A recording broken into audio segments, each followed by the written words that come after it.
Honey, I shrunk.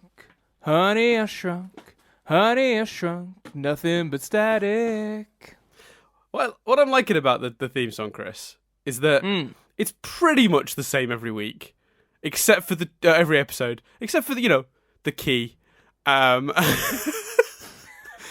Except the nothing but static bit. and the vague tune seems to shuffle slightly, but mid song sometimes too. It's great. It's like it's sort of the same, but it's just slightly different each time. It's like a thumbprint. No version of the Nothing But Static, the Honey I Shrunk Nothing But Static theme tune is like any other. They're like snowflakes. They're all perfectly original pieces of art. It's so raw and real, isn't it? Yeah. I think that's the thing I'm proudest of. Yeah. Oh, 100%. 100%. Right. Oh dear. Where do we start, Chris? So, Honey I Shrunk the Audience. Where do we start? Yeah. So shall I give a bit of a history lesson for the good folks? Put it into context. Yeah. And then we'll review the actual core of it. Yeah, well, but correct me if I'm wrong, but to the best of my knowledge, and we've both seen videos on this, so I think we've both got the same information. So if any of this is wrong, apologies. Yeah. We've done as much research as we could, but genuinely, I think, have done more research than most people feel we would have done. Like, there's an hour-long video we've watched. So my understanding of it is that Michael Jackson had Captain EO on at the Kodak-sponsored what's it called? Imagination. The Imagination Auditorium or something like that. It's got a name, something like that, in Tomorrowland. And so there was a Captain EO thing, which is what Michael Jackson made, and it was apparently one of the most expensive 4D movies ever. Well, it's one of the most expensive movies ever made, but that was before the 4D effects were added. And for those who don't know what a 4D experience is, it's a movie experience where the seats will shake, vibrate, you'll get smells, light shows, just extra physical things happening in the real world to enhance the film. Now, this was a very popular trend a little while back, and it seems to be slightly coming back now. There's a cinema near where I work in central London that's doing 4D now, and apparently there are smells and there's mist and stuff like during explosions. And I've not done it, and I don't know if I'm going to be, because I think what was great about this was they built a theatre that could do all that stuff, and then designed films to take advantage of it. Whereas I feel like if you stick Avengers in a cinema that's capable of, which is what they've done, of the seats shaking or whatever, I don't know what that actually adds to the experience. Do you know what I mean? Yeah, like apparently if it snows, like I know in the 4DX in Americas, if it snows, you feel cold and like snow on you and stuff like that. But like you say, if you really, to be honest with you, it's actually a big issue that I think both of us have had in the past with 3D, where I've seen Avengers 3 times, and every time the people I've been going with have been like 2D or 3D, and I'm like 2D, because unless it's Jackass 3D, Spy Kids 3D, something which is, if I'm seeing 3D, I want things popping out at the screen. I don't want a movie that's filmed and imagined in 2D and added 3D effects for the sake of it. Well, they've just added depth to the image for no real reason.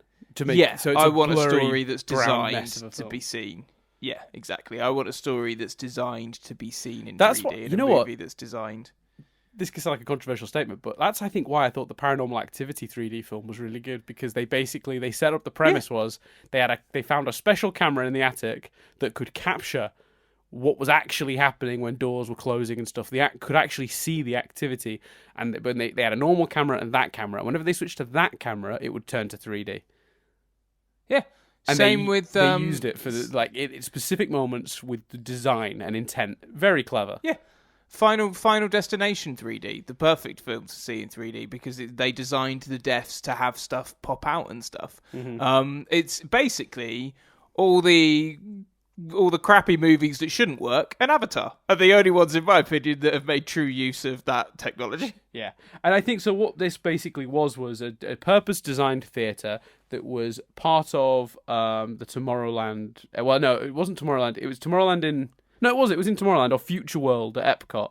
I thought it was in. Yeah, I thought it was in Tomorrowland in one of the other ones, and then it was in Epcot. So I've got it in front of me. So at Disney Park Paris, it was in Discoveryland.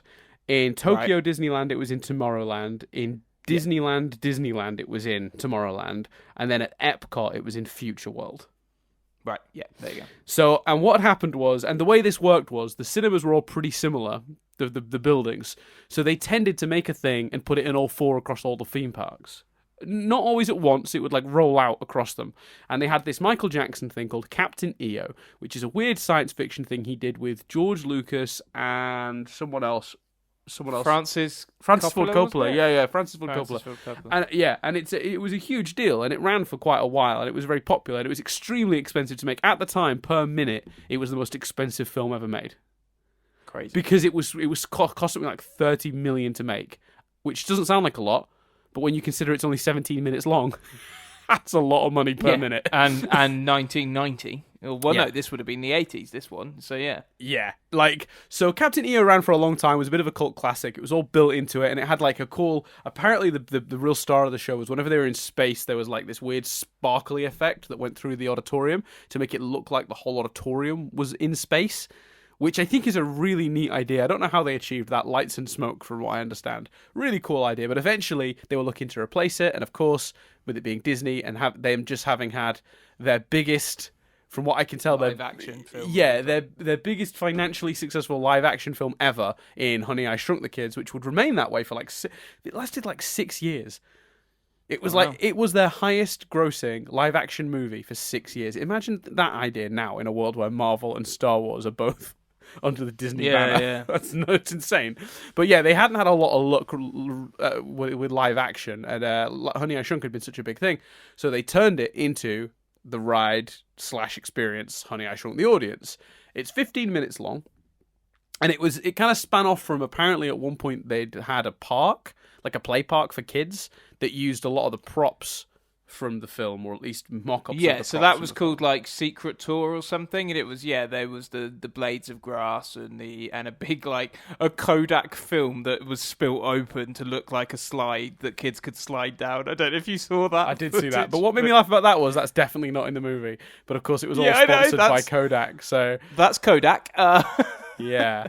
So the things people seem to recall from what happened was that opened and was like met with because of course adults, it's a kids play park essentially inside, and apparently it was boiling in Florida, like it was because it was all so tall and stuff. Apparently it just got baking hot on a summer's day. One of the videos I saw, the whole experience seemed to be very ruined by the sound of 1,000 fans that you could clearly see hung from everything. And it was just the whole time. like you'd look up at the blades of grass and you'd be like, oh, it's like I'm in another world, except for those normal human-sized fans that are visible fucking everywhere. To me, that ruined the entire effect. Because some person went through it with a camera, and it's a great little video. They really do go around the whole thing, and it's not a big area from the look of it, but they really do spend a lot of time looking at all the details and stuff. It's really cool, but it just proved to me that they didn't think that through at all. No. And what happened was, it wasn't really for parents, and apparently it was boiling, so they expanded into the building next door, which at the time had Captain EO, but I guess interest in that was waning after a while, even though it starred obviously Michael Jackson, and he was a big star at the time. This is before all of the stories. Ironic as well, given how long this ride then ran, but we'll get to that. We'll get to why this ride stopped at some point as well, and that's also fucking insane. Yeah, Michael Jackson's death killed this ride. That's what's nuts about this. Unbelievable. We'll get to it in a bit, but anyway. So then they reconverted it. They closed it for I don't know how long, but it's at least a couple of months, and they converted it into. They pulled out some of the light effects, and they converted it into the ride known as Honey I Shrunk the Audience. And I guess I watched the video that is the full show, and so what to say to set up. So the actual do you want to say about the pre-show? So we should talk about the pre-show for sure, because it's insane. Whilst in the queue, you see two things in the queue. Oh, no, one's not in the queue. So in the queue, in the first iteration of the ride, you see a fake. So the idea of the ride is that you're attending the Inventor of the Year Awards, hosted by a scientist played by Eric Idle, and there's two versions of the opening pre-show bit that you see on the screen as you're queuing, etc. The first was a fake news report, which kind of quite cleverly, in my opinion, actually recapped the movies for people that hadn't seen them. Yes. So it was like, it's going to Wayne Selinsky, and the woman's like, but isn't he the one that lost his kids in the backyard, and holds up the paper? And didn't he grow his baby? Holds up the paper. And Eric Idle was like, oh, well, it should be fine, don't worry. Well, And no, it they was do. like, There's a great joke there. She goes, didn't they? Isn't he also the guy that blew up his own kid? And he goes, well, they blew that out of proportion, referring to the press. And I thought that was such a funny little gag. Yes, yeah. And the I love as well, like, later on, Eric Idle's character says to the audience, and we can blow you back up. Oh, well, you know what I mean. And I love, like, playing on the bizarreness of that title. Yeah, anyway, back to the pre-show. And then there's a power cut and it goes away. And then in a later reiteration, it was basically Eric Idle's voice talking through images of Wayne Selinsky. And it's an excuse on, like, why you need to wear your safety goggles as well and stuff. So that's the pre-show. There's two elements to the pre-show. There's another one you missed, though, which is the Kodak one. But that's when you go in. So we'll get to that. We'll get to that in a second. So, but basically, we got to review Dan. Once again, Dan, in this Honey I Shrunk podcast, you're trying to power us through. No, I was about to go back to the safety goggles thing. So which was your preferred pre-show of those two? The first one, but they had to update it. So basically, this ride ran for something like 12 years. Have I got that right? Longer? No, it was even longer, wasn't it? Because I saw it in like 2005, and I think it ran till 2010. So 1994 1994 to 2010. So it ran for like 15, 16 years, this show, right? Crazy. Which is nuts. Looking at it, I think they all closed in 2010 for the return of Captain EO. We'll get to that. So the very first one opened in 1994, and then they opened slowly across the decade, actually. Yeah. Like, it didn't get to Tokyo till 97, and it didn't get to Paris till 99. So the Paris one was only open about 10 years, but the longest running one, the Future World one at Epcot, that ran from 94 to 2010.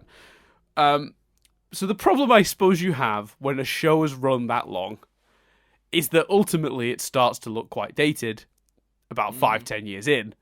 The problem you also have is that Eric Idle no longer looks like he does in the show. So the issue they had in updating it was they couldn't bring him in to film a new thing because he'd look very different from he would in the rest of the show. Yeah. But that other video looked of its time. The rest of the show, because it's... So the way it's set up, and this is just to illustrate my point, I'm not going ahead, Chris, don't worry. But the show in the auditorium is filmed from a distance because it's supposed to make the screen look like the stage of the Inventor of the Year award, right? Yeah. So you can hide a lot of the datedness, the low-quality cameras, the costumes, the lot behind that. But in the pre-filmed video, which was a news reporter interviewing Eric Idle's character prior to the award show, you couldn't really hide the outfits, the tone, and it just dated very quickly, is my understanding. So then they had to redo it, but of course they couldn't redo it with Eric Idle because he no longer looks as he does in the rest of the show. So what they chose to do, which I think is clever, is give him a narration saying, welcome to the, Inventor of the Year Awards, these are previous winners, and this is the guy that's winning it this year, and this is what he did, and it's a good way to recap the story, and make sure you wear your safety goggles, because there's, there'll be demonstrations, and we don't want you to hurt yourselves, which obviously the safety goggles doubled as the 3D glasses. The 3D glasses. And also that's especially important, because of course, by then, there'll be a lot of people queuing up for the ride that might not have seen the movie. Exactly, and it's great, but that second one exists out of necessity, and you can tell there's a lot more creativity and love and tie into the what you're about to experience in the first one, because the first one is better, because it's backstage at the event, so you feel like that's happening simultaneously while you're waiting prior to going in. Do you know what I mean? Like, I even watching it, they felt way tied together, and I could feel like you'd lose a little something upgrading to the other one, which I understand again why they had to, but that was necessity, not, do you know what I mean? Not actual, it's certainly not the better of the two. For sure, the original one where he's interviewed for the news is better, and it has more jokes in it, and it's, like I said, just a lot more tied into the ultimate, like, experience that seems to have been this ride. And a pleasure to see Eric Idle. And did you? I can't remember if it's in the video we both watched or another one, but apparently it wasn't originally meant to be Eric Idle. It was another actor who fell ill, and then the actress playing Diane bumped into Eric Idle leaving a hotel and convinced him to do it. Madness. Isn't that crazy? I mean, it's amazing. But I think that character, Eric Idle's character, then appeared in other attractions and in that world and stuff. So it's a multiverse, Dan. It would seem. So sure. Yeah. So yeah, the news report one is fun. I thought it was quite a clever way of recapping the movies, and yeah, you're right, it is much better than the other one. So then you go in, and I couldn't remember this because we should say as well, I went on the ride in Disneyland Paris, and I remember, by the way, and I think so. I bought a Disney keyring for a girl I liked at the time, and I think that was year 9. So it would have been, you know what? It would have been right around it closing, I think. No, wait. No, when did we start secondary school? Did we start secondary school in 2000? Oh. Hold on.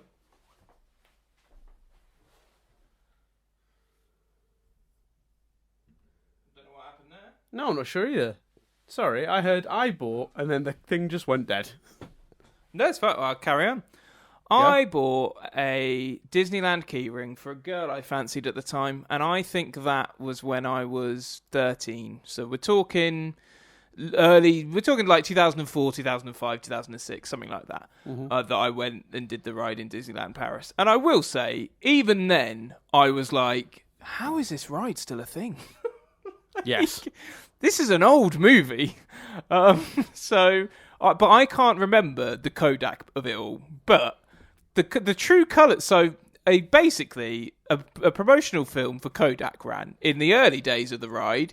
It was a montage of inspirational sayings and images set to true colours by Cyndi Lauper, but not performed by Cyndi Lauper. Unless you went to it in, I think, Tokyo. Apparently the Tokyo one had the Cyndi Lauper version, I heard.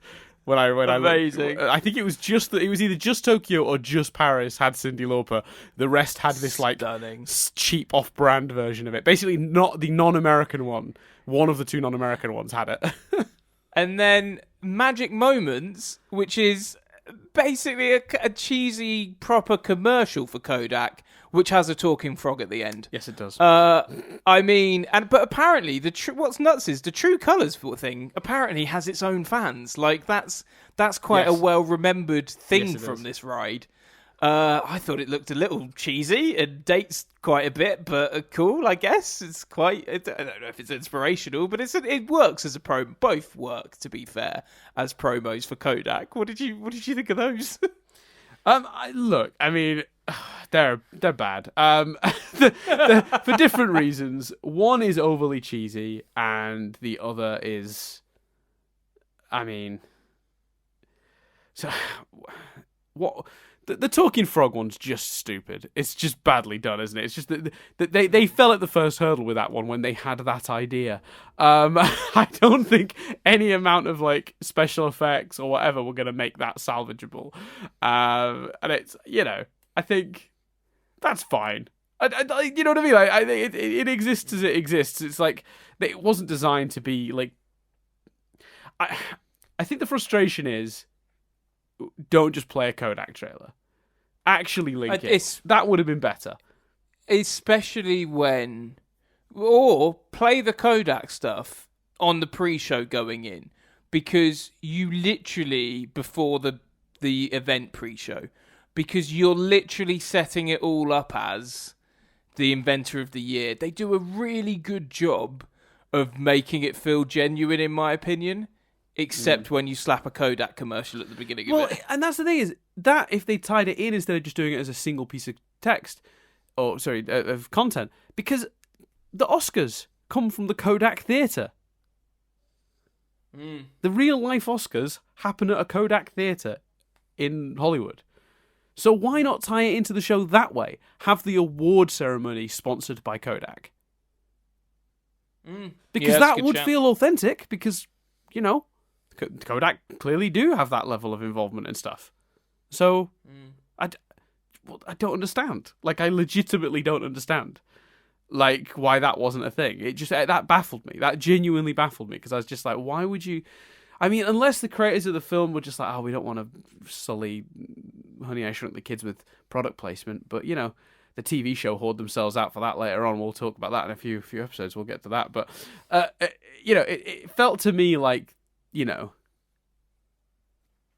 Yeah, I'm with you. It just it feels too separate. And I admit, the True Colours one's all right. It certainly gets the song in your head, but it's a good song. It's a classic. It's classic, absolute classic, belter.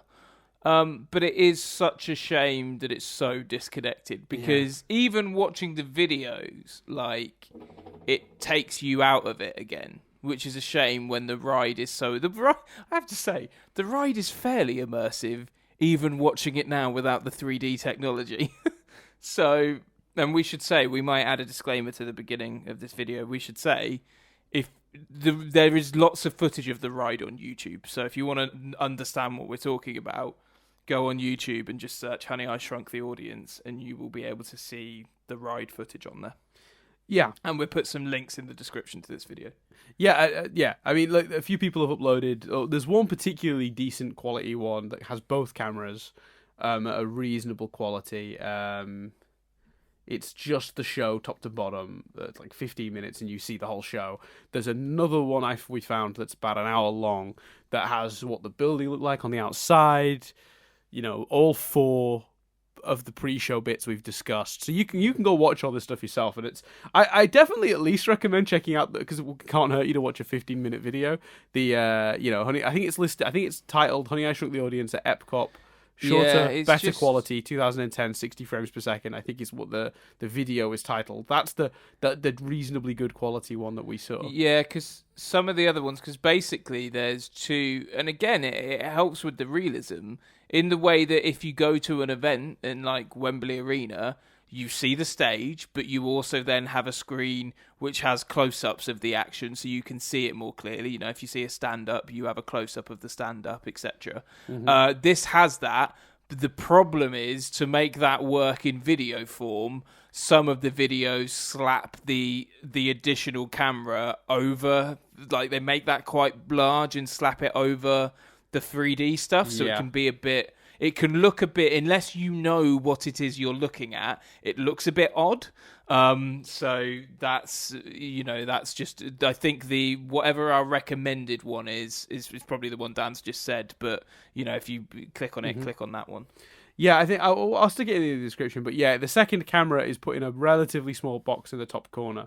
Because basically, from what I can see, when you're in the theater, there are screens overhead. Is that right? Overhead or to the side, I think. I thought to the side. Because I never actually went on this, but Nadia did, and you did.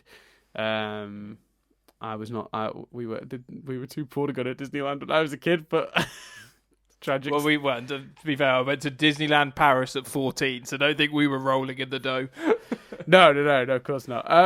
So should we talk about the actual ride itself then? Like the now we've done all the sort of like the stuff around it. It looks pretty awesome. So the premise for people is that Wayne Szalinski appears on a flying hoverboard, and he then disappears. So Nick starts showing the inventions, including a machine that duplicates a load of mice, which then you feel at your feet. We see things like Wayne crash into the sign, which explodes over the audience, and then leaving just the letters NERD visible. What? Sorry. Yeah. There's a great little joke. So it says Inventor of the Year award, and when he crashes through the sign, just NERD are the letters left functioning on the board, which I thought was pretty cool. Which in some of the review videos they've criticised. I think that's a decent joke. Gotta maybe it's not aged well because of would that seem insulting, etc., But you got to remember the context of the time. I think that's a solid gag. Yeah, I don't. What's wrong with calling someone a nerd? I think nerd has been. I think quite cleverly nerds have appropriately sort of reclaimed it. Claimed it a bit as like I'm a nerd. Like, and I think as well, I think Chris Hardwick sort of did it best when because obviously he did Nerdist. He talked about like, to him, nerd is just about being passionate about something, anything, and that doesn't have to be comics or any of the things people traditionally think of when they think of nerd. You know, movies, comics, TV shows, like sort of pop culture stuff. You know, you can be a sports nerd or or a math nerd, or you could be like you know what I mean? Like it crosses anything you're passionate about, basically. You can be a horse riding nerd. Do you know what I mean? Like a music nerd. Yeah. It's fine. And well, I am, I think. So I think the association of that word is so I don't know what the criticism is, other than just it's a bit obvious, maybe, as a joke. And it is. But I don't even think it's that obvious. And just to finish my point, I just you know what a big fan of horse riding I am. No, just in case it was weird that I randomly went back to that. But I didn't want people to feel there was a good horse riding joke coming and me not get to make it. Except of course wasn't a good joke. Yeah, that is the biggest flaw in your plan. I hold my hand. I can see that clearly now. Yeah, yeah, definitely. And so you see, these smash, and eventually he then reappears with the shrink wave, which shrinks the audience, and then we have the snake appearing. We will talk about each of these individual things. I'm just sort of going through what happens. Adam putting a flash on the camera. Eventually we get resized, and there's a sneeze with a giant dog and stuff, and it's got all the classics. It's got Diane fainting. It's got the ground shaking. It's got Adam picking up stuff. I thought it was the fact that even when reviewing it, then I said We Are Shrunk shows how effective this actually is. I didn't even see it on a particularly big screen. Like, I just think it's well written. It's a really good ride. Yeah, it is, I think that is the testament to how it lasted as long. Long after Honey I Shrunk became culturally less relevant, there may have been grumblings from some park goers going, God, Honey I Shrunk the Kids, 80 something. How is this a ride still? But the reality is, it lasted as long as it did for a very clear reason, and that is it's a great ride. You can tell it just watching the video. Like breaking it down bit by bit. I mean, there's the moments. It's what I'm glad I was relieved to see, because I remember, because as someone who never went on it, I was like, am I going to know which bits were supposed to be audience interacty and not? But yeah, you can tell. So the moment I knew I was safe was the first moment when Wayne sort of shows up on his like weird sort of hover disc device, because he basically crashes over the audience, and I guess the 3D made him like jump right out over the audience. Yeah. And then he tilts it upside down, and it's got like blades at the bottom spinning to keep it floating. And I'm assuming that when it tilted blade out towards the audience, there was a big gust of air. That's my assumption. Yeah, absolutely. Yeah. Yeah. So from a special effects perspective, we can break down each of the sort of set pieces briefly, and then we'll talk about the overall story and how it sort of functions. There isn't really a story as such. It's only 15 minutes because, of course, you got to rack 'em and pack 'em, Chris. 2 shows an hour. You got to get them in. You got to get them out. Yeah, well, and also there's probably not too much. I feel like in a way they must have done. They did air. They did things at your feet. They did all the big uns. Yeah, and in a pretty decent space of time. Yeah. I mean, 15 minutes for a ride doesn't seem too out of it. Like, if you got on a roller coaster and it was over 15 minutes, you'd probably be like, yeah, good. That's. Yeah. Is it a suitable length for a movie? No. But is it a suitable length for a ride? Yes, very much so. They don't get a chance to do much in terms of story or character work, so there won't be as much for us to analyze. But we can go through all the various set pieces. Especially as well, because arguably some of the character stuff is weaker than Honey I Blew Up the Kid. Randomly, Nick's got a snake. No real reason given for why they've taken a snake and a mouse to the Adventure of the Year awards, apart from for effective audience stuff. That was really weird. I'm also, why would he be that like? So the presenter, it's Adventure of the Year is the award, and they're giving it to Wayne. Here's Wayne Zielinski. Oh, he's not around because he's fallen. The fact that he's confused, by the way, at where Wayne is baffles me, because Wayne clearly just crashed his hoverboard thing in front of everyone. Yeah. He wasn't missing that. That's pretty, very obviously in front of all the people. Yeah. So then he's like, Wayne Zielinski, where is he? Like, it's weird. But anyway, so Wayne's gone. He's crashed. And the guy is just like, all right, then I guess we'll bring up his kids and wife? Like, what? What? Well, he's filling for time, isn't he? Is that the premise? Yeah, the premise, I think, is that he's filling for time and he doesn't know what to do. So he's like, because I think he says something like, let's interview the people behind the professor, the inspiration or something like that. And then it's more awkward that Diane is just immediately like, right, I need to get out of here, see you in a bit, like, seemingly just so they can have the Honey, I Shrunk the Audience moment. And the fainting. Yeah, that's true. Which works, though, because it's good nostalgia for the movies. But the moments you were talking about, the mice, I remember being really effective. I remember when the machine was duplicating the mice and they were then beginning to fall and run away, and then the auditorium goes pitch black. I remember you could feel the audience go, oh, shit. And then people were jumping out of their seats. Because basically it's like... Someone said they did it with air, but it's like a light whip at your feet that feels like the mice are running past. Yeah, so it's basically it's a combination of air and tubes. Apparently, I looked into it, nice. and it is famously the most effective part of the ride. For some context as to why there was suddenly a duplication machine on stage, they decide in the wake of Wayne not being anywhere nearby to get ahead with a demonstration with another machine that Wayne has worked on, and for some reason they're letting his kids operate it.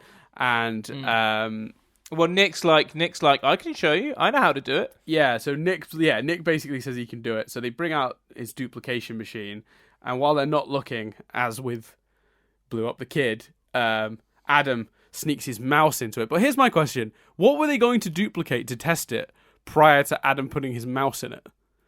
Yeah, they had no idea, because there's a line where Eric Idle's character is like, we just need to find something to duplicate now.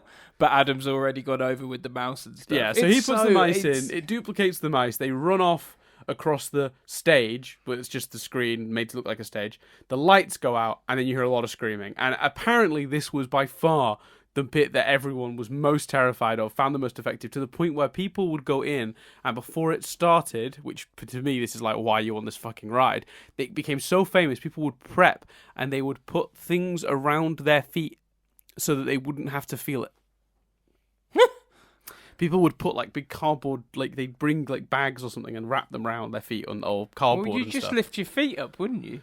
Well, you'd guess. I mean, that's what I would. That would be my fault, honestly, if you didn't want to. Because I don't think I felt it that much. Because I think maybe I had one foot over the other or something. But I remember feeling it slightly, but not feeling it that much. And I'd have been tall enough to have my feet on the ground. So yeah. Yeah, and I think it's interesting though, because you're right. A lot from what I read, a lot of people, like some people left after the mice moment, like they were so freaked out, and some people said it was inappropriate for kids and stuff, which is weird because I don't know if it's just because I've got a family member who's terrified of snakes, but I'd argue the snake would be scarier. Yeah, the thing with the snake is though, it looks very CGI. When it's when it's big. When the snake is big, it's the most CGI. Like.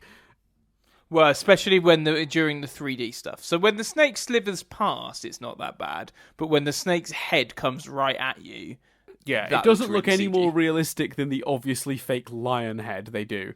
So for those who, I don't really understand what that bit was about. So basically, they were trying to. The premise is they're trying to scare away the mice. So they get a cat, but it's not working. So they make it a lion. That explains see, again, the script is really clever. That's a story reason for the mice to go away. Yeah. You did not need to put that in there. That's awesome. So Eric Idle's character has a device that can conjure they basically say it's like a hologram or something, which is fine. Right. So that's the thing, is you get away with the bad CGI on the cat/lion because he's saying it's just a visual to scare away the mice. But then they've got this snake that comes up later that looks about as realistic as the fucking fake lion. And it's kind of like, oh, okay, you're cocked up. But, for its time, it's great. But I think, considering the first movie had such a reliance on practical effects, in fact, the first two movies had such a reliance on practical effects, I find that to be mildly disappointing. That's as close to a criticism as I'm going to get, is that snake looks horrendously fake. The ground and the theatre also shakes during the shrinking effect, when Diane faints and knocks her arm out. Let's talk about that briefly.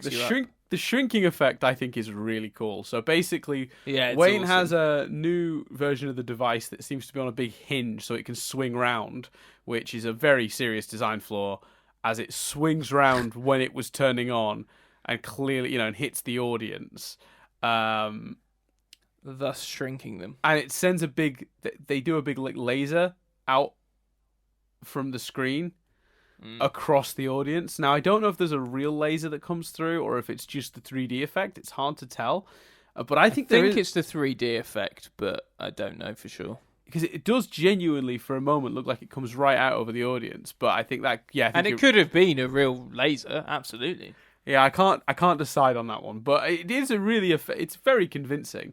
And then you've got scientists scattering as the beam flies everywhere. And then eventually it seems to erupt into like electricity where it goes a bit wrong. And it goes a bit wrong right as it points at the audience. Well, actually, no, it points at Eric Idle. And that's when Nick jumps in front to push Eric Idle away. And then it hits Nick. And that was a very clever choice. So Nick gets shrunk with the audience. So he's in the foreground for the rest of it. Yeah, and he like spirals in front of the audience, shrinking. It's really the effects on that bit are really strong. Yeah, and I think it's really a clever idea to have him because basically whenever the box shakes, to sell because essentially shrinking that part of the auditorium turns it into like the whole building has shrunk. Therefore, there's like this box that is the left-hand side of the building, essentially with the audience in it, that's there because of the way the machine shrunk. And Nick stood in the front of it. So he's in your foreground in the visuals. So when it moves and he's going back and forth like fucking companions in the TARDIS pretending it's moving, that actually really helps to sell the illusion, I think. I think that's a really clever choice. I think that works quite well. And then, of course, we have Diane faints, and very clearly they shake the seats very violently by the sound, some of their heads moving in the foreground. Do you remember that? How much was the shaking? Yeah, I remember it being very powerful. Small kids. I can see small kids not liking this ride. It's quite an assault on the senses because it is all packed into 15 minutes. And it's like every time something's finished, there's something else. Like immediately after you're shrunk, Adam's flashing his camera, which is a really bright flash. It's a really. I wish the ride was still around. Yeah, it does look like a lot of fun. It wouldn't surprise me if they ever brought it back, to be honest with you, because they never actually officially said it was going away, but we'll get to that in a minute. But what's interesting is the other thing that I really like that they do to help sell the illusion of now you're small is there's two elements of it.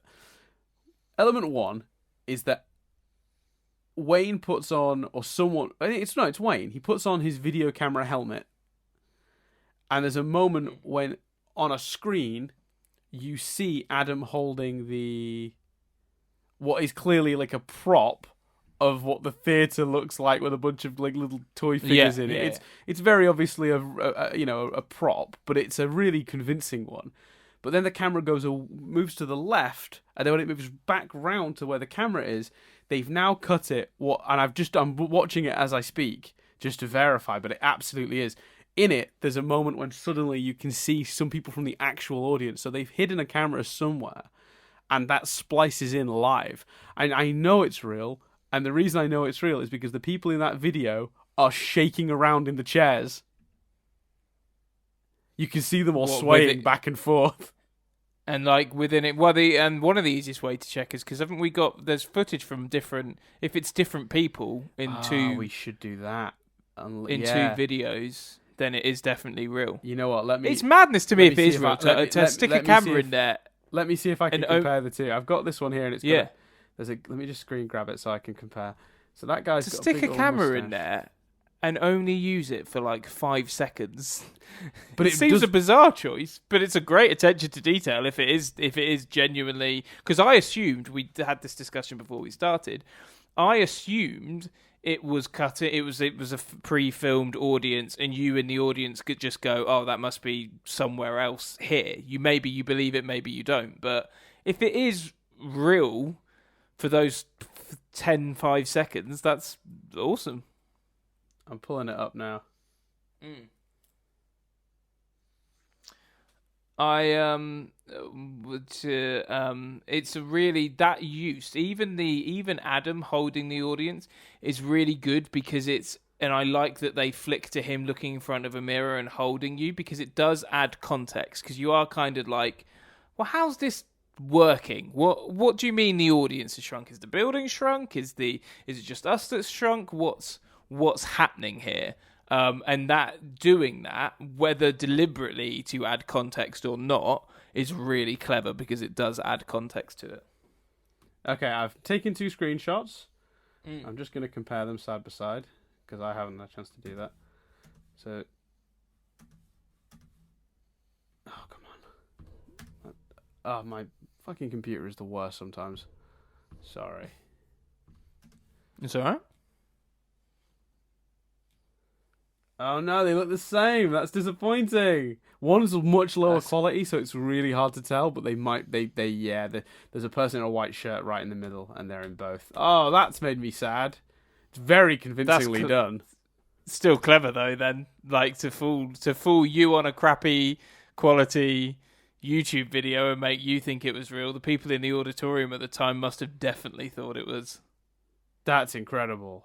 Unless it's the same source video, but I don't think it is because the quality is so different. Oh, that's tough. No, I think I'm gonna go with that. It's the same.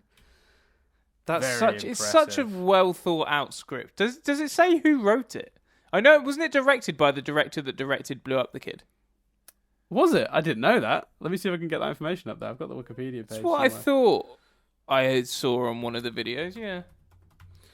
Yeah, exactly right. Directed by Randall Kleiser, who directed the franchise's 1992 release Honey, I Blew Up the Kid, along with several classic films such as Grease, The Blue Lagoon, and Disney's Flight of the Navigator. There you go. Oh, there you go. Yeah. So that whole section, that's my favorite part of the whole show, is when Adam picks up the audience and moves them around. It's clear the people in the audience are being jiggled about everywhere. It seems to be timed very cleverly with the movements on screen. When Adam puts it down, you sense genuine relief. And then, of course, they even have a great line in there, a really clever line that says, "Put it back exactly where it was, so it, fits back into where the space it originally occupied." Do you know what I mean? Yeah. Although he's asked Adam to do that, and I don't think Adam's going to be that precise. But I don't know. He knows enough to duplicate 999 mice. Well, he knew enough to throw a fucking mouse into the machine when he shouldn't have. Exactly. I don't think he knew what he was doing, if I'm being honest with you. It's such a clever... I can't oversell this enough. I think it's genuinely such a clever ride and a clever script. And like you say, I think that's why it was there for so long. Like, I remember knowing it was there and being excited to go on it. And it being one of the highlights of the trip. Well, let's talk about the final set piece then before we talk about it in general. Yeah. So the very final thing that happens, and it's very predictable, I will say, but it is done well enough that you're not gonna care that it's predictable. As he's resizing the audience, the normal sized dog very obviously runs across the screen, and you see a little bit of electricity, sort of like hit the dog. So when it goes because back... they've taken the dog too.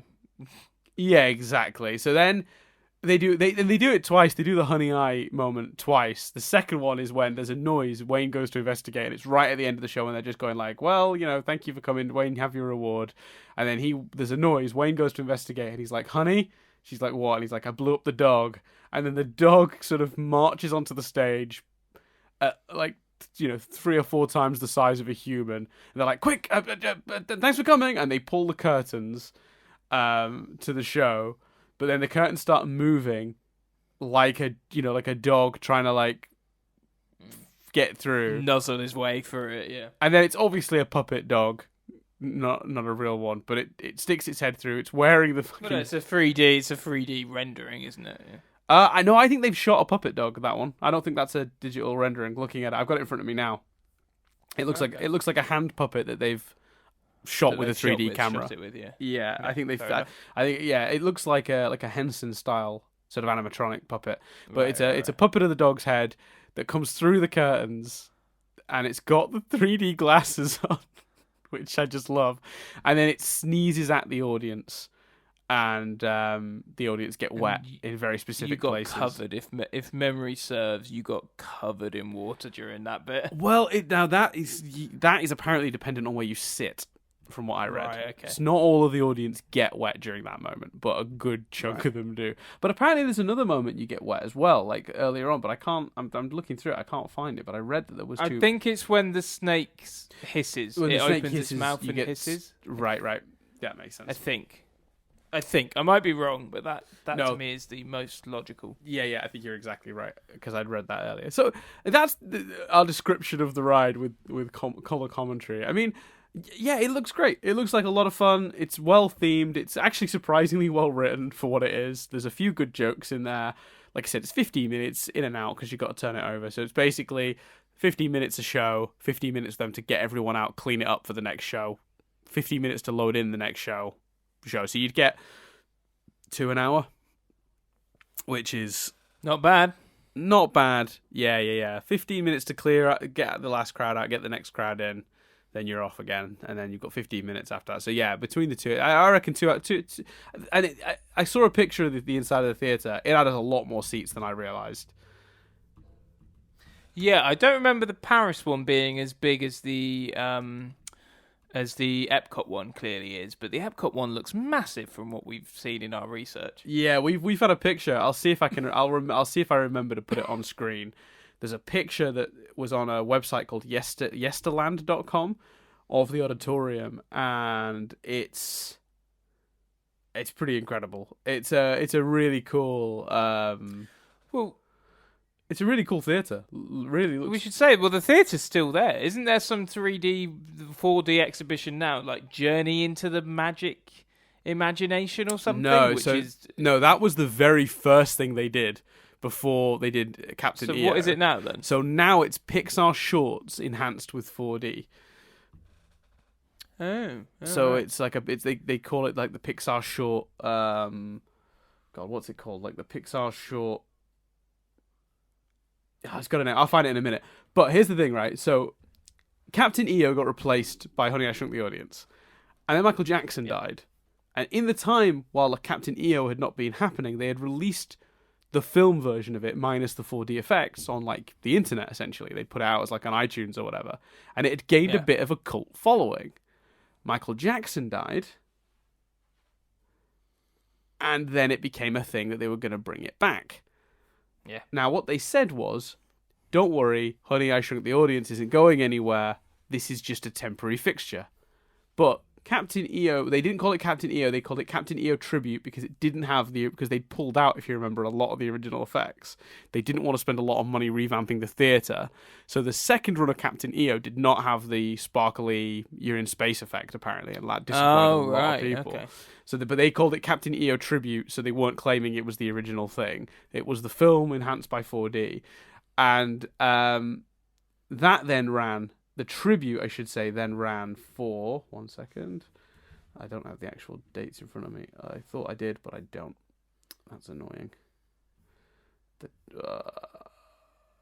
That's really frustrating. 1 second.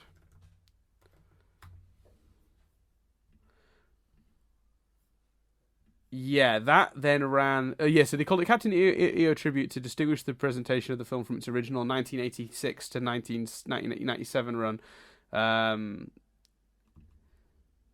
It doesn't say how long it ran for then. A couple of years, basically. Like 2 years. 2-3 years, depending on... I thought it was months, but... Okay. Yeah, it was supposed to only run for a couple of months, but it started in 2010. It was still in the Tokyo one in 2013.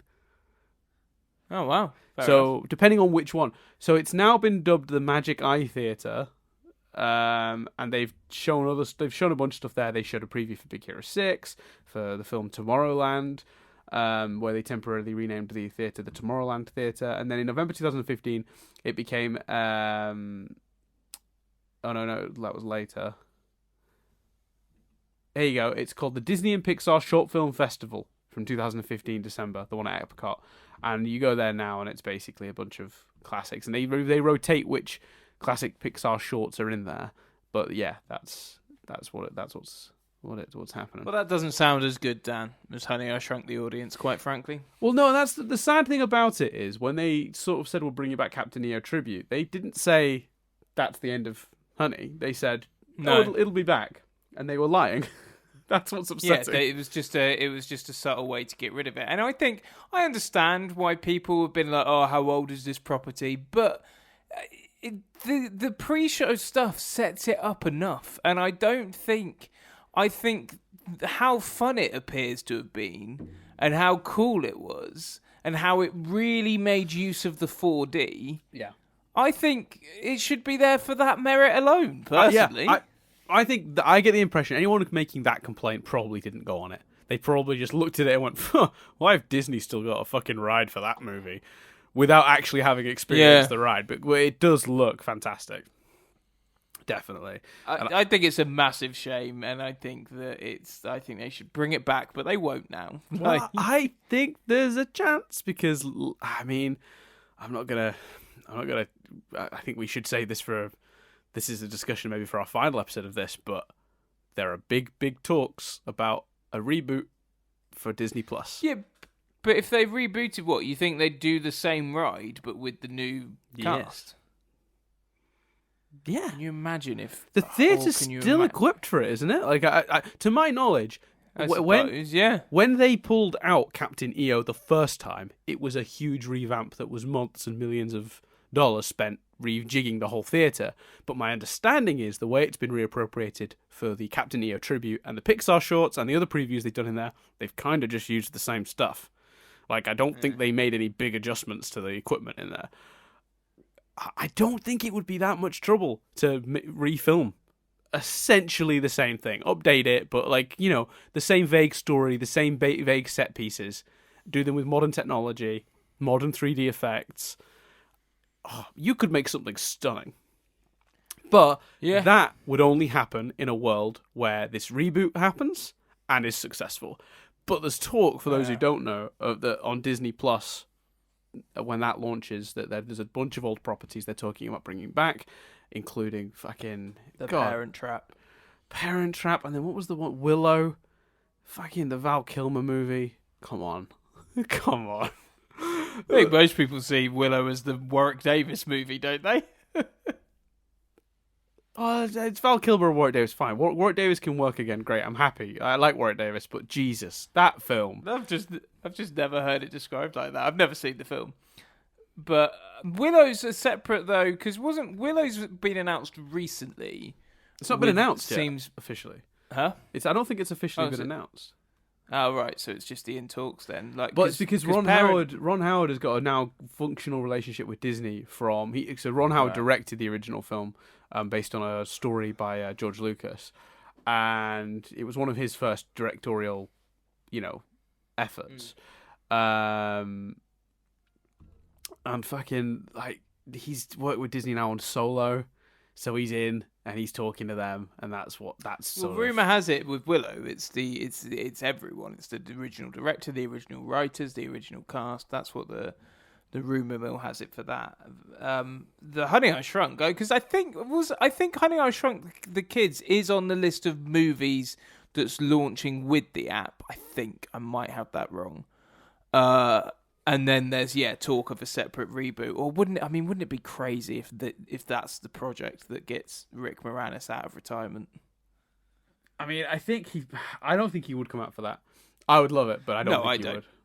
I don't. But you know what? Honestly, my dream version of where this franchise would go in the modern day would be to do older Wayne Szalinski, sort of with young Nick now being Rick Moranis' age, and it being Nick's kids, and Nick and his dad, who is now grandpa, to the other kids, sort of having to go through these experiences where shit's going wrong, and because Nick's inventions are causing same sort of chaos, and he's leaning on his dad for support of, like, how do you get around this? Like, do I stop inventing? I'm only ever hurting my family. Do you know what I mean? The thing is, that's an interesting story. that sounds obvious, but they have well and truly set up that Nick has an interest in that stuff. Yeah, I think it works really well. And I don't know if you bring back the original actor that played Nick. I don't know if he's even still acting, but don't know. Well, another bit of trivia for the ride: Amy O'Neill by this point had retired from acting, hence why she's not in it. Yeah. I heard that. That's interesting. That I don't know. I didn't know she'd retired from acting. What did you do with yourself, Chris? Were you going into this ride like, oh, Amy, let me count the ways, and then you sat down and no, Amy. Were you disappointed? I can't remember. I was too busy thinking about that girl that I brought the Disneyland. Because basically, Dan, it's not as simple because it's me. It's not as simple as I bought her a fridge magnet. I bought her a fridge magnet, and then to make it less intense and less kind of like flirty, because I was worried about rejection. My 14-year-old self. Well, I mean, to be fair, I'm still worried about rejection now at 30. But I said to her that my sister bought a keyring, buy one get one free, and gave me the spare, so I chose to give it to her. So it's like a romantic gesture, but it's slightly lessened. No money exchanged hands, although money did exchange hands. So I was probably too busy thinking about her. So you weren't looking at the screen, like humming True Colours to yourself, thinking any minute now. No, I'd moved on. I'd moved on to real people. Fun fact. That girl did eventually agree to be my girl. I think I've brought this up on the podcast recently. That same girl did agree to be my girlfriend for a day until the very next day, and this was in December time. The very next day, she wrote me a note saying that her friend had told her I wasn't cool enough, so she had to dump me. And still to this day, at Christmas time, we send each other the Wham song Last Christmas. That for real? Yeah, because that Christmas, I gave her my heart, and the very next day, Dad, she threw it away. That's amazing. Do you still have the note? No, fuck no. Of course I don't have the note. But yeah, we still will send each other Last Christmas. That's amazing. I don't think we did it last year, actually, but yeah, we've definitely done it fairly recently. That's amazing. I swear she came up with that story of me getting dumped the next day because I wasn't cool enough has come up on a recent podcast. I'd love it if it was this. I'd love it if it was an episode of this. That'd be a weird coincidence. But yeah, that would be nuts. And nuts that I didn't put that together, like the relation to the ride in a way, or at least the same trip. That's equally, so we went with another family, and the young boy of that family who was near my age, in the airport on the way there, bought a Bottom Live videotape. And my parents, because it was an 18, wouldn't let me buy a video. They wouldn't let me buy a videotape on the way to a holiday. They'd have seen that as like counterproductive. So they didn't let me. He got to buy that, and I didn't, and I was jealous of that the entire holiday. I mean, that's a weird thing to be. Like, huh? I don't know. I don't know where I start with that. So. You would, but I don't understand the way, like, that's a very irrational jealousy. Well, he was able to have the video. He was able to watch Bottom Live 3, Hooligans Island. I hadn't seen it at that time. He was able to just waltz into our price or whatever it was at the airport. Yep. And buy it, Dan. Couldn't play it for 4 days, but he could still go home and watch it. Not this guy.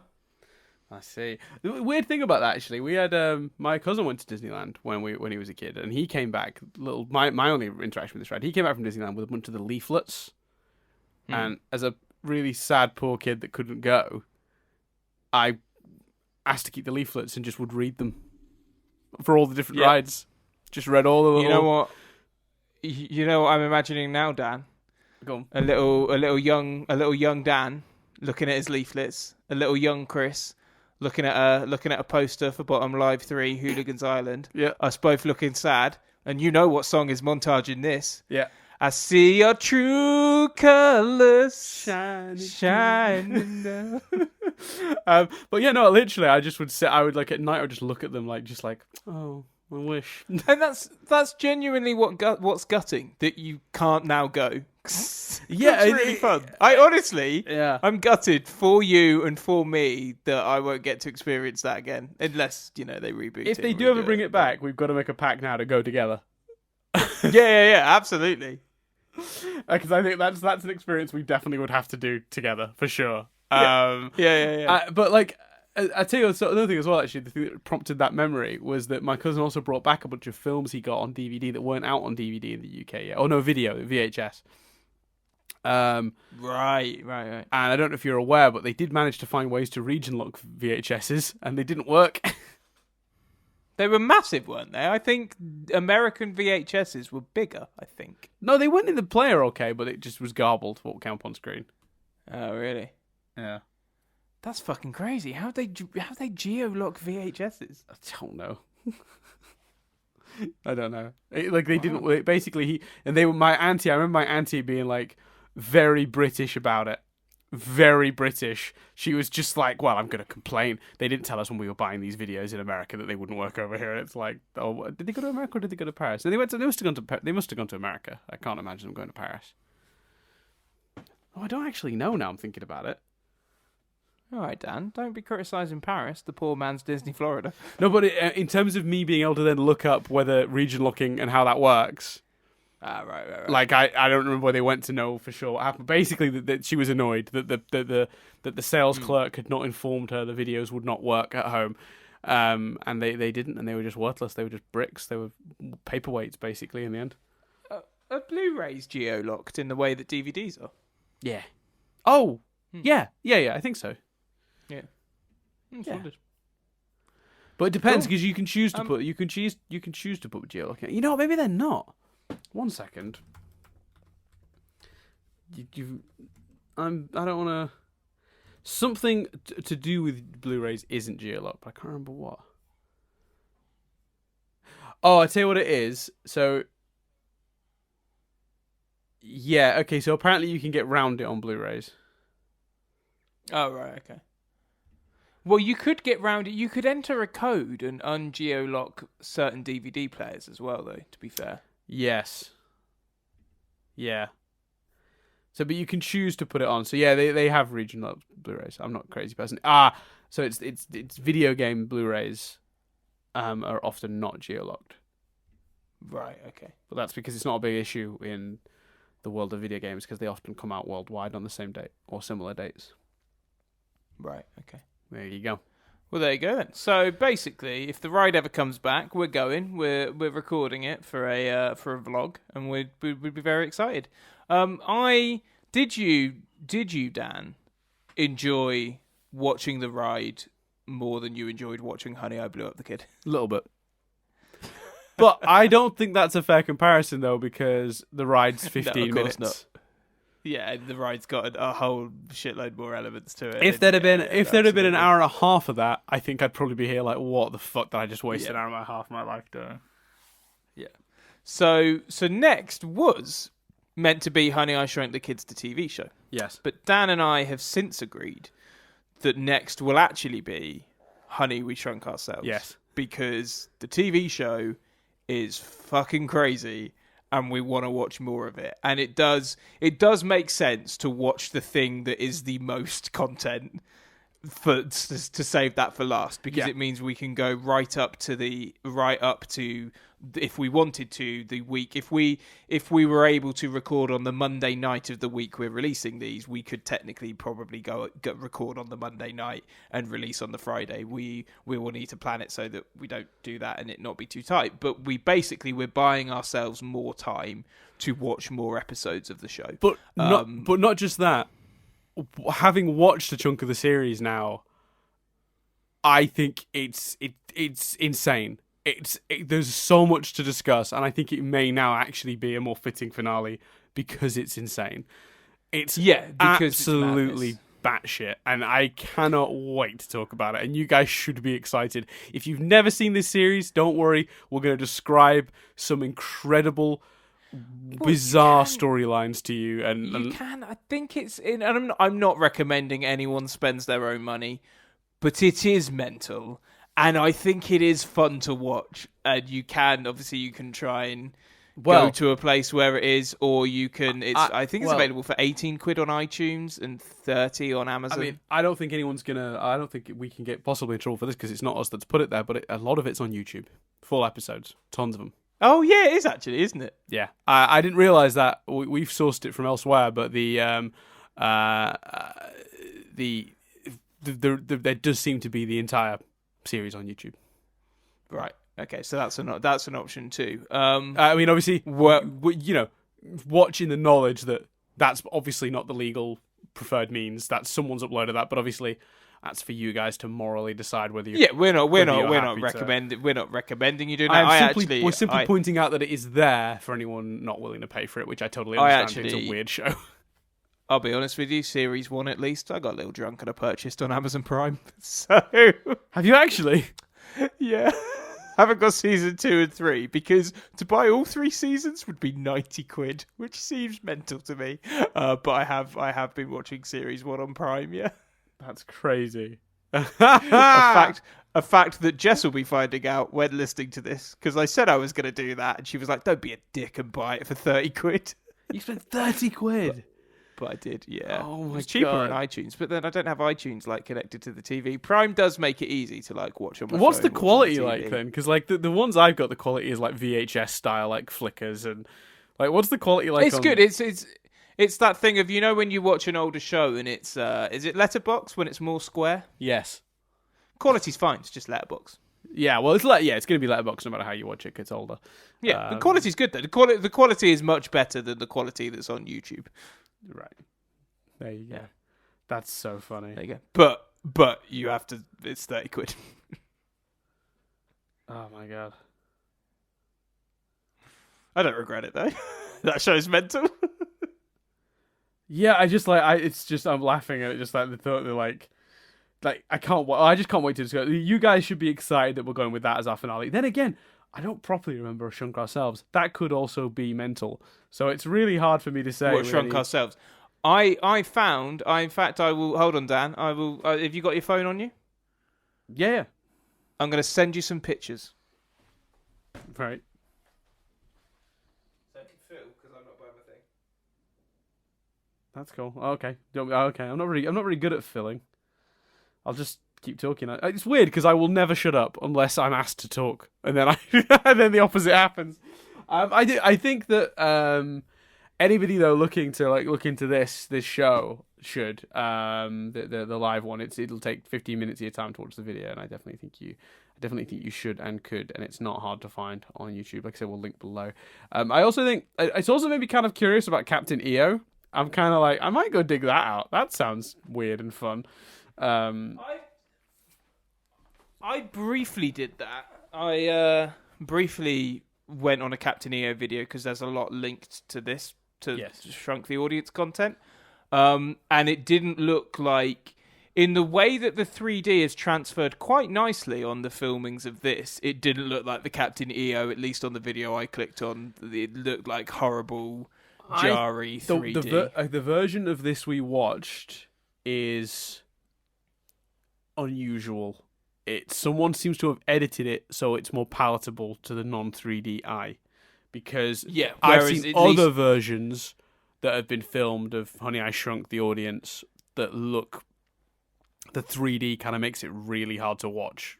Right, okay. Well, the Captain EO link I saw, and I only clicked on one, looked like that. So, yeah, right. I'd be intrigued to check out. But that's kind of weird, though, because they did release a DVD quality release of the film, just the film. So it's weird that someone's uploaded that one. Yeah, so that's got to be out there somewhere, and you could probably get a pretty good gauge of what would be 3D. Yeah, I've sent you some images, Dan. Go on. Well, you open them up, see what you think. Oh, you sent me them. Sorry, yeah. I've got my laptop here. Let me have a look. Oh my god. Chris, you have not. Chris has found his VHS copy of Honey We Shrunk Ourselves. And can I just say, it was clearly loved because it is in dire straits of repair. Are you going to watch your VHS? Have you got a player? Can you watch this VHS? You know what? So it's in my mum and dad's loft.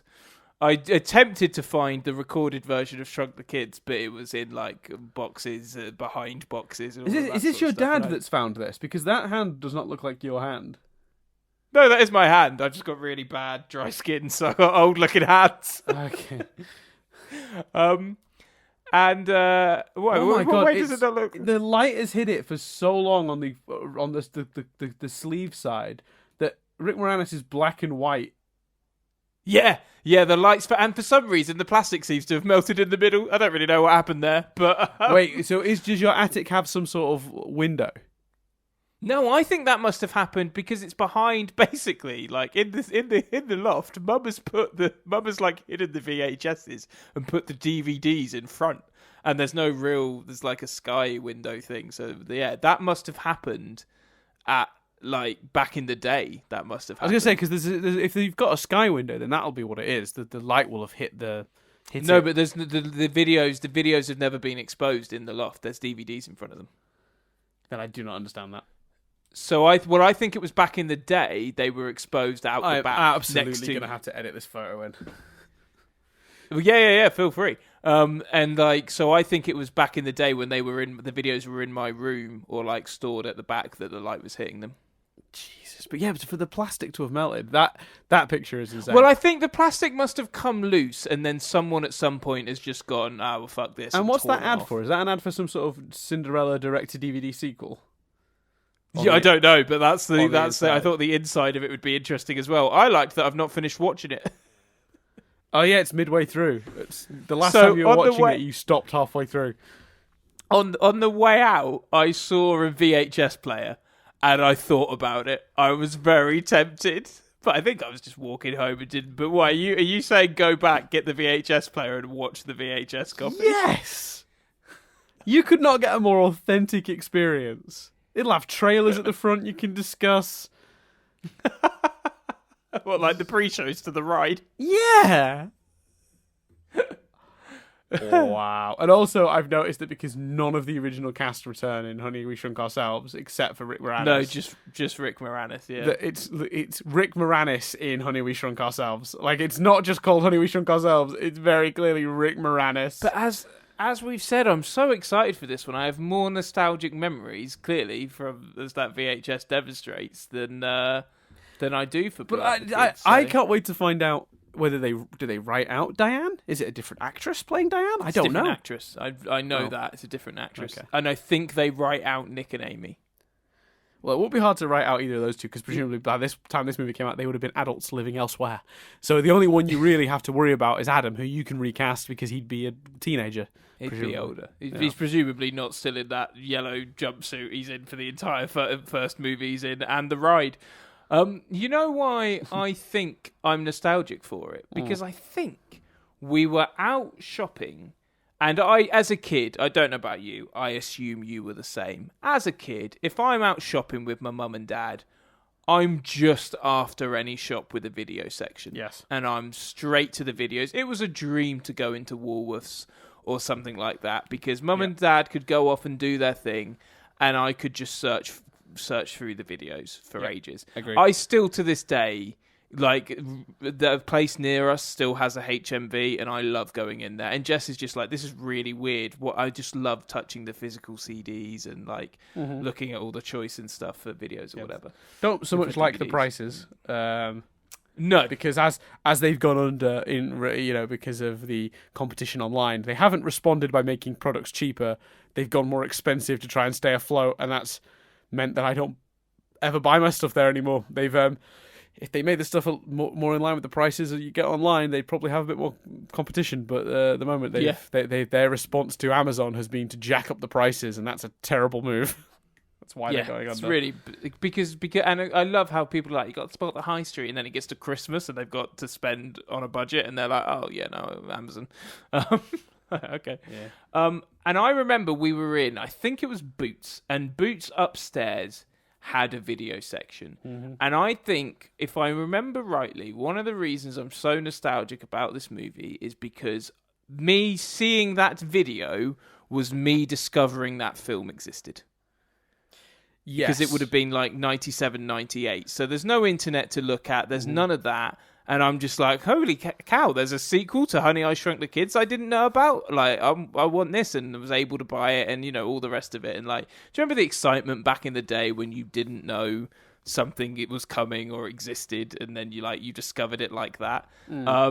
Yeah, and I believe that is the scenario in which that was bought. It was definitely the scenario in which Turbo, a Power Rangers movie, was bought, and I remember buying that when I was too old to be in a Power Ranger still. Fair enough. There we go. Yeah.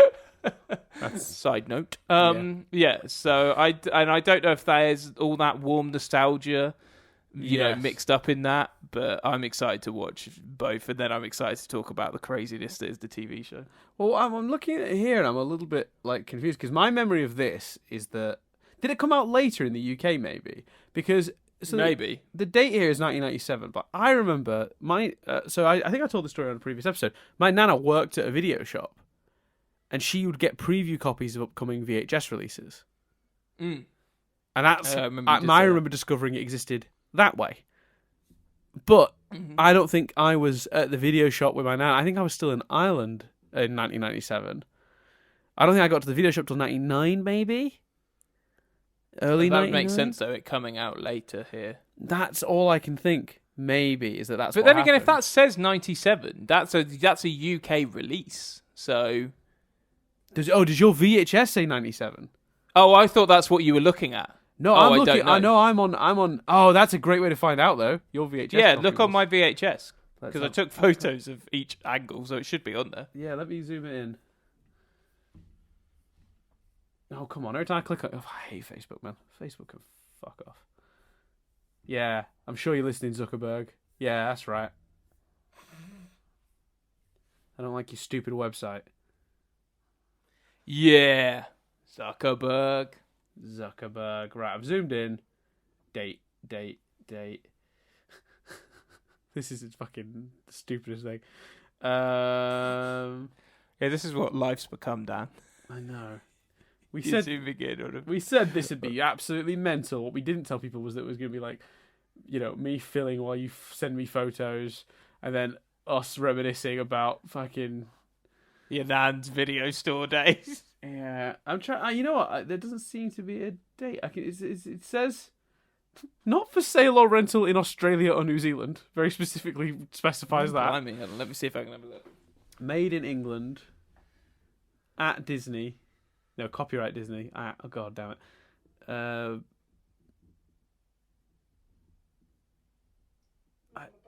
I can't see a date.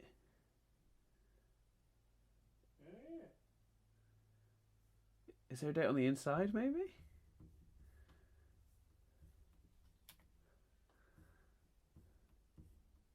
You think there'd be like a copyright date? Yeah. Oh, we may never know, Chris. It doesn't look like it, does it? We may never know. Unless I do a bit of Googling and see if I can find it out. Yeah.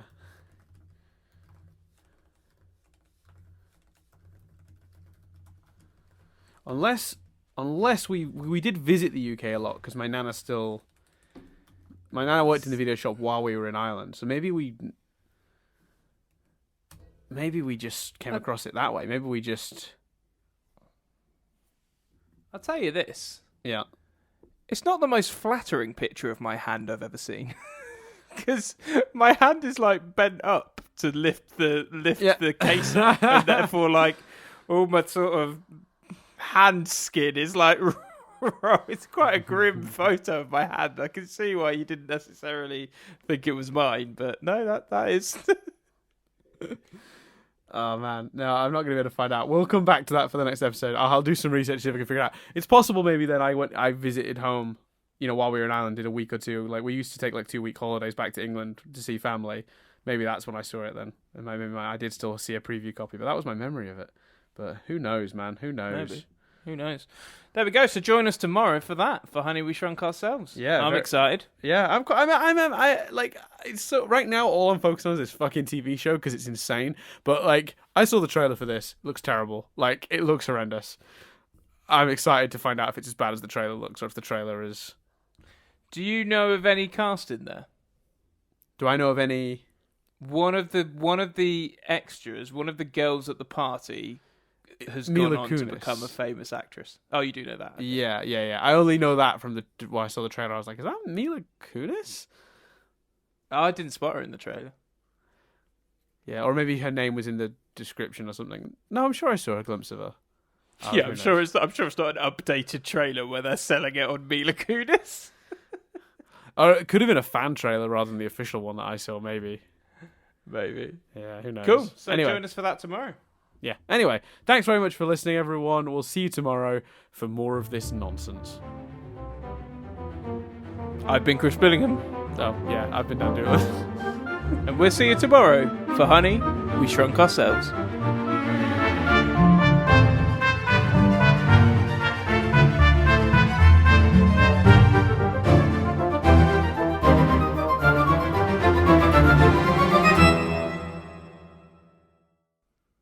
I don't know if we end this like that, but there we go.